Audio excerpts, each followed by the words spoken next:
faire un parti de jeu avec nous qui s'appelle le Monopoly de l'immigration, passé par la case départ. Qui ne connaît pas le Monopoly aujourd'hui? Pas de main, donc tout le monde a joué un jour ou l'autre au Monopoly. Vous connaissez tous les règles du jeu. Bon, là, on ne récolte pas d'argent au départ, c'est plutôt on va en dépenser un petit peu.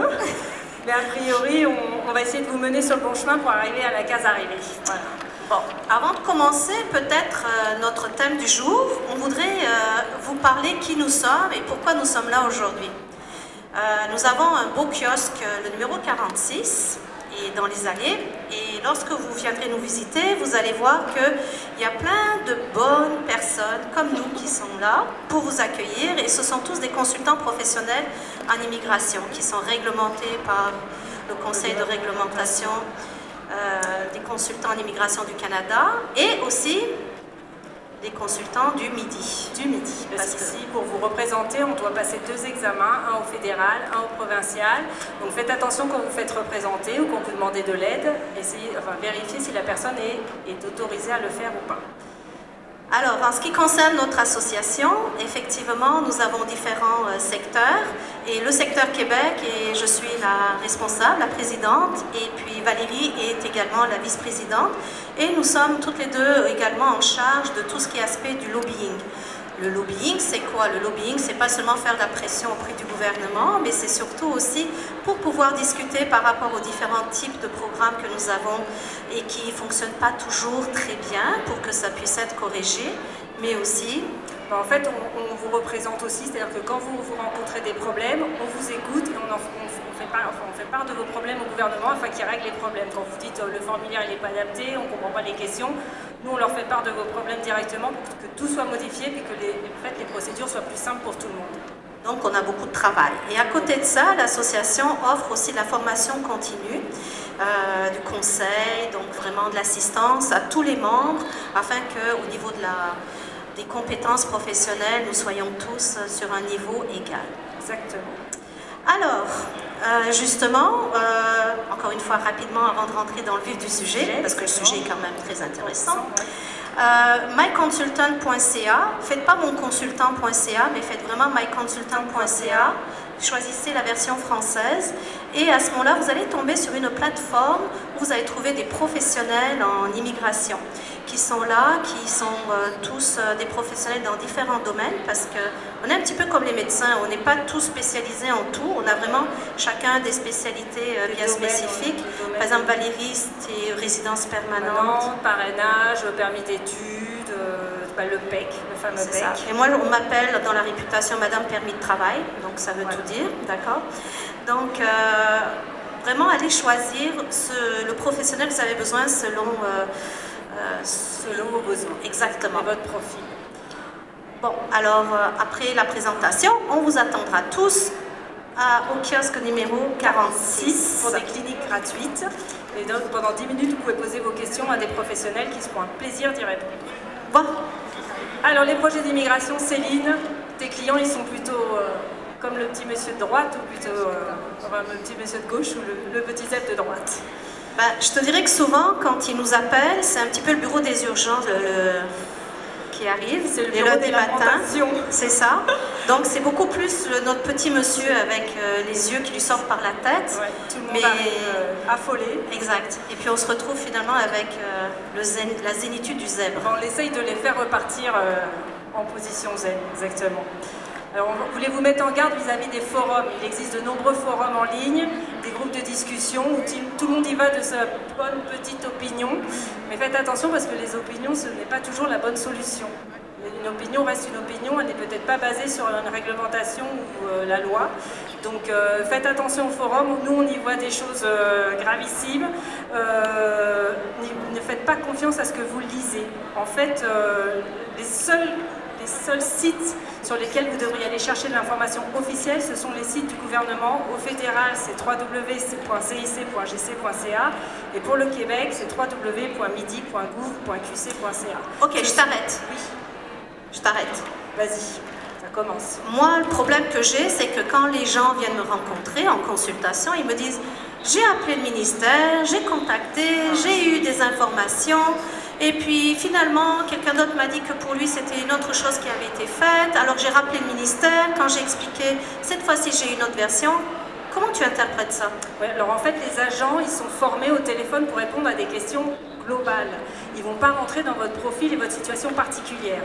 Donc à chaque fois, c'est sûr, vous allez appeler un agent, lui, il a des réponses typiques à des questions typiques. Si vous avez une situation particulière, il ne va pas pouvoir vous donner une solution.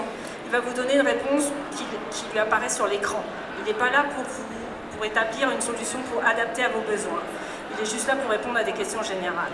En fait, ce qu'on veut vous dire, c'est qu'on ne vous donne pas une mauvaise réponse quand vous appelez les ministères. La réponse que vous allez avoir n'est peut-être simplement pas adaptée par rapport à votre besoin exact que vous n'avez peut-être pas réussi à formuler dans le sens que l'agent aurait dû comprendre.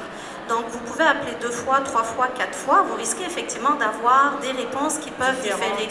Donc, c'est vraiment à ce niveau-là qu'il faut vraiment, quand vous voyez que vous tournez en rond, que ça ne va pas bien, etc., que vous n'êtes pas décidé, vous n'êtes pas certain par rapport à l'approche, c'est là que les professionnels en immigration rentrent en jeu. Mais en tout cas, les réponses à vos questions, généralement, vous pouvez aller les trouver sur ces sites-là. Même s'il faut lire pas mal de pages de lecture avant de la trouver. Et n'interprétez pas à votre façon. Vraiment, lisez dans la simplicité des mots, parce que souvent, en se posant trop de questions, on perd l'essentiel de ce qui est dit. Exactement. Bon, pourquoi Monopoly là? Allez. On y va, parce que le Monopoly, finalement, le projet d'immigration, qu'est-ce que c'est? En fait, c'est un parcours, un peu un parcours du combattant, certes, mais là, on essaye de le faire passer par un peu le jeu du Monopoly pour vous rendre la chose un peu plus agréable. Et moi, je trouvais que c'était marrant de pouvoir se baser sur vraiment le circuit qu'on fait par rapport à un jeu de Monopoly. Parce que pourquoi? On nous fait sauter des cases, il y a beaucoup de hasard. De la chance parfois. De la chance parfois, effectivement. Et aussi, ce qui est très très amusant, c'est que on paye beaucoup d'argent quand même. Là. Il y a quand même pas mal d'argent de banque. C'est ça. Et puis les cartes chance ou direct en prison aussi, ça arrive. Ça arrive aussi. Il y en a qui... Alors, justement, comment on peut faire pour pas que ce soit une question de hasard? Eh bien justement, donc parfois le consultant, il vous aide à trouver le bon chemin, parce que parfois, à force de partir dans tous les sens, on se perd un peu dans le labyrinthe. Donc il y en a qui vont trouver la sortie, il y en a d'autres malheureusement qui tournent en rond. Donc le consultant, qu'est-ce qu'il aide à faire? Il vous aide à rectifier le tir. Parfois vous avez pris le mauvais chemin, on vous remet sur la bonne route. On corrige les erreurs si vous en avez fait, et puis surtout, on vous indique le bon chemin pour trouver la sortie. Est-ce que c'est... t'arrives à trouver toujours le bon chemin? Parfois on tatillonne, hein, on y va à tâtons parfois, mais généralement quand même, nous en tant que professionnels, on a de l'expérience qui nous permet de se dire, mais dans votre cas, c'est ce chemin-là qui est plus adapté, puis qui sera définitivement le bon chemin pour vous. Et comment les personnes réagissent quand tu arrives justement devant quelqu'un qui sait exactement le chemin qu'il veut et qui insiste pour avoir ce chemin, mais qui n'est pas tout à fait... Le client difficile, qui est convaincu qu'il a raison. Effectivement. Oui, le client difficile, on lui explique, on lui démontre en fait qu'il a pris la mauvaise route, que finalement il a peut-être déjà dépensé beaucoup d'argent, beaucoup de temps, et puis que nous, notre démarche, elle va l'amener au bout du chemin beaucoup plus rapidement. Et puis en arrêtant de dépenser tout son argent surtout. Donc, qu'est-ce que c'est que ça, Valérie? C'est l'avalanche de problèmes, parce que souvent les clients, quand ils arrivent dans nos bureaux, ils ont déjà la grosse boule de problèmes accumulée derrière leur dos. Et on se dit, mon Dieu, il va falloir qu'on trouve vite des solutions, parce que sinon vous allez disparaître dans votre boule de neige. Bon, en parlant de boule de neige, justement, qu'on soit là ou pas là, des professionnels en immigration, les gens souvent doivent gérer eux-mêmes ces types de problématiques-là. Et quel est le meilleur conseil qu'on pourrait leur donner justement s'ils doivent gérer ces problématiques-là? S'ils sont arrivés à avoir une grosse boule de neige dans le dos? Oui, c'est ça. Là c'est la consultation. Ne perdez pas votre temps à laisser trouver des réponses sur les forums, parce que vous posez vos problèmes, tout le monde arrive avec des bonnes solutions. Moi je dis que parfois il vaut mieux dépenser un petit peu d'argent à trouver, voir un consultant ou un avocat, un notaire du Québec, et trouver la solution la plus adaptée pour éviter tous ces problèmes. Parce qu'il y a parfois des problèmes qui vous mènent définitivement vers la sortie. Donc assurez-vous d'avoir tout de suite la bonne solution en main. Moi je reviens encore... Tu reviens à la boule de neige. Oui, reviens à la boule de neige, effectivement. Souvent, bon, je vais faire un petit peu l'image avec la neige, qui est quoi? Qui est de l'eau et qui fond. Peut-être que parfois, on se crée soi-même un problème en pensant qu'on a un problème dans son dossier d'immigration, mais qui en fait est juste un détail. Les règles, pour ne pas se tromper, pour manquer une étape importante, c'est souvent à cause des délais. Donc quelqu'un qui maîtrise et qui est capable de pouvoir contrôler les délais, Si je prends aussi ton conseil de tantôt, tu dis qu'il faut que les personnes ne fassent pas attention à ce qui est marqué, les conseils qui sont donnés à bout de champ sur plusieurs forums. À ce moment-là, ils pourraient éviter d'avoir cette boule de neige. C'est grosso modo la plus grosse, la majorité des raisons, des cas. Oui, des cas. Ouais. Généralement, c'est les gens, ils ont commis des petites erreurs dès le début et puis finalement, ça s'est transformé en gros problème. Alors, ça aurait été très facile de trouver une solution. D'accord. Donc chaque solution est unique, c'est ça, chaque situation est unique, c'est ça qu'on essaye de vous expliquer, c'est que votre cas, vous ne pouvez pas vous comparer aux voisins. C'est difficile parce que sur les forums, tout le monde dit oui, moi aussi je suis passé par là. Oui mais non, parce que peut-être qu'il est passé par là, mais sa situation, son profil n'est forcément pas le même que vous. T'aimes vraiment pas les forums, toi, hein? Non, j'aime pas les forums. Mais non, mais c'est surtout que je vois que mes clients, même mes clients, j'en ai jamais deux pareils. Quand bien même je dis c'est à peu près la même chose, c'est à peu près la même chose, mais c'est jamais identique. Non, et puis même quelqu'un qui est de profil égal, quelqu'un qui a eu la même éducation, quelqu'un qui a la même citoyenneté, il y a encore des différences qui se font. Ne serait-ce que d'âge, de profession, enfin oui, pas de profession, mais pas de pays d'origine, ne serait-ce que ça. Donc voilà, nous on s'adapte à tous nos clients. Bon, maintenant qu'on a fait un petit peu le profilage des candidats et puis des types de ressources qu'ils peuvent aller chercher, justement, il y a beaucoup de confusion quand je rencontre des clients en consultation. Déjà, ils ne comprennent rien entre Arima, l'entrée express. Mon projet Québec. Mon projet Québec. Ils me demandent combien il y en a encore dans le quota cette année, quand est-ce que ça va s'ouvrir.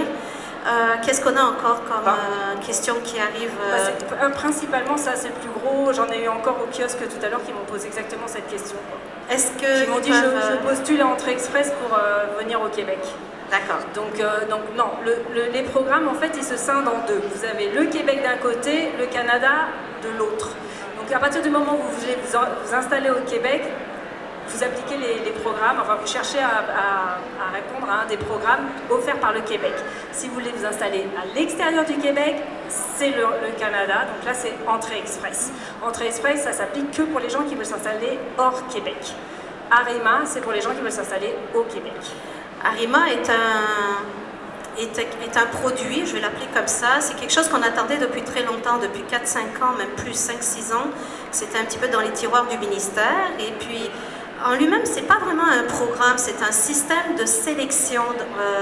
C'est un système qui va permettre de pouvoir aller identifier des candidats qui pourront demander la résidence permanente avec un certificat de sélection pour le Québec. Alors attention, Arima, c'est pas parce que vous rentrez votre profil que vous allez être sélectionné.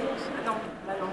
Malheureusement, c'est pas comme ça. C'est pas parce que vous montrez-vous un intérêt pour venir au Québec que le Québec va vous sélectionner en tant que candidat. Le Québec ne va sélectionner que les candidats qui finalement répondent à leurs critères de sélection, pour lesquels ils sont sûrs que la personne va pouvoir s'établir correctement au Québec et entre autres trouver un emploi. Actuellement, Arima est ouvert, on peut déposer nos candidatures, mais par contre, jusqu'à nouvelle date, jusqu'à nouvelle information, on n'a pas d'idée, on attend en fait que le projet de loi puisse être terminé. Là, ils sont en train de travailler actuellement, je sais par des sources officielles que c'est en train de travailler. Et Arima va commencer à s'activer lorsque le ministère va nous annoncer vraiment les dates d'entrée. Et on sait que pour cette année, ils ne vont pas prendre beaucoup de candidats, ils ont annoncé 400. Encore sous toute réserve, parce que toute information qu'on a doit être validée de toute façon obligatoirement par le ministère. Ceci dit, on va garder le sourire. Hein. C'est pas parce que quelqu'un, peut-être dans la salle, nous avons des personnes... Est-ce qu'il y en a ici qui ne sont pas encore immigrants au Québec, mais qui sont ici au salon juste pour pouvoir... Ok, gardez le sourire, le reste s'en vient, vous allez voir, on a des bonnes solutions pour vous. Vous allez voir. Si, on a des solutions, C'est ça. Alors Arima. Alors, vous voyez Arima, par exemple, si vous êtes mis sur Arima aujourd'hui, vous êtes dans cette voie-là. C'est ça, l'autoroute bien bouchée. Donc il y a 100 000 personnes actuellement qui se dirigent dans la même direction que vous. Et forcément, sur les 100 000, on n'en prend pas 100 000 par an. Et puis voilà, ça va prendre du temps de traiter toutes ces demandes. En fait, comme j'ai dit, c'est un système. C'est un système où chaque profil va être identifié par rapport à des paramètres que le ministère est en train de mettre en place. Et il va y avoir aussi un rôle majeur où les employeurs vont jouer. Donc, on va attendre le tableau qui va arriver. Sachez qu'actuellement, il y a un cadre la toile, et puis on est en train de peindre dans la toile. Donc tout ça, ça se met en place. Mais moi maintenant, pour nos chers participants ici, ils sont venus avec le grand sourire ici, puis ils se disent qu'est-ce que je vais faire moi en attendant, parce que je peux pas rester sur la plateforme Arrima en attendant. C'est ça. Ça coûte rien d'y rester. Mais il y a des voies de service. Il y a des voies de service. Il y a des voies de service. Donc là, on vous schématise un petit peu les voies de service. Parce qu'au Québec, alors là on va parler du Québec parce que nous sommes au Québec, mais en gros, quels sont les programmes offerts par le Québec? C'est facile, en fait il y en a trois gros programmes pour les travailleurs, pour tout ce qui est économique en tout cas. Donc c'est Arrima, dont on vient de voir que la voie était... Qui est le CSQ régulier. Le CSQ régulier, le PEC qui est finalement... le CSQ, c'est le gros bonbon, le PEC, j'appelle ça. Le PEC, c'est pour ceux qui ont une expérience québécoise, en fait, que ce soit d'études ou de travail. Et puis, il y a les gens d'affaires qui sont, en fait, des entrepreneurs, travailleurs autonomes et investisseurs. Voilà, donc ça, par contre, j'ai mis 3 petits dollars, voire 4 même, parce que là, ça coûte cher. Il faut montrer qu'on a les capacités financières pour pouvoir démarrer son affaire.